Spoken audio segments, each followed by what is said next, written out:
फतह मक्का के बाद सबको ये पता चल चुका था कि नबी अकरम सल्लल्लाहु अलैहि वसल्लम अल्लाह ताला के आखिरी नबी और रसूल हैं।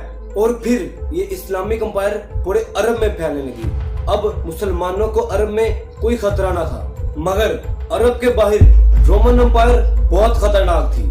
अब हर तरफ ये खबर फैलने लगी कि रोमन एम्पायर मुसलमानों पर हमला करने लगी है ताकि मुसलमान आपस में यूनाइटेड ना रहे। कुछ लोगों ने कहा कि रोमन एम्पायर 40,000 फौज का लश्कर लेकर, और कुछ लोगों ने कहा कि रोमन एम्पायर 1,00,000 फौज का लश्कर लेकर मुसलमानों पर हमला करने को बढ़ रही है।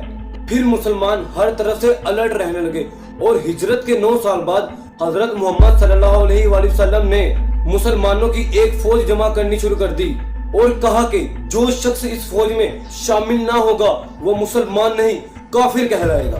अब हालात इतने खतरनाक हो चुके थे कि नबी पाक सल्लल्लाहु अलैहि वसल्लम ने पूरे अरब में हर तरफ ऐलान कर दिया कि हम रोमन एम्पायर पर हमला करने को जा रहे हैं। रोमन एम्पायर इससे पहले पर्शियन एम्पायर से जंग जीतकर दुनिया की सबसे बड़ी सुपर पावर बन चुकी थी। अब मुसलमानों की फौज एक एक करके 30,000 तक पहुंच चुकी थी और ये फौज पूरे अरब की सबसे बड़ी फौज बनी।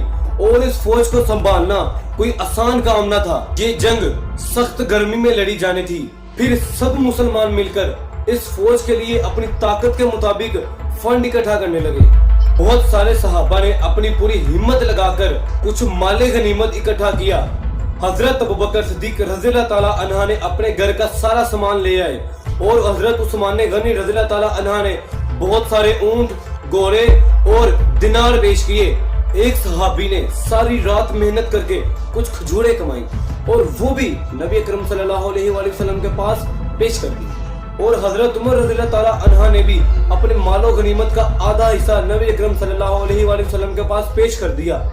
बाकी तमाम सहाबा ने भी नबी अकरम सल्लल्लाहु अलैहि वसल्लम के पास बहुत सारा सामान पेश किया, मगर फिर भी वो सामान 30,000 की फौज के लिए ना काफी था। अब मुसलमान रवाना हुए और ये सफर 15 दिन का था। सफर बहुत लंबा और बहुत मुश्किल था। सफर के दौरान मुसलमानों के पास खाने पीने के लिए सारा सामान खत्म हो चुका था। फिर मजबूरन मुसलमानों को ऊंट ज़िबा करने पड़े। आखिर लंबे सफर के बाद मुसलमान अपने दुश्मन के इलाके में पहुंच ही गए, मगर वहां दूर दूर तक लड़ने के लिए दुश्मन की फौज में से कोई न था। मुसलमान वहां 20 दिन तक रहे।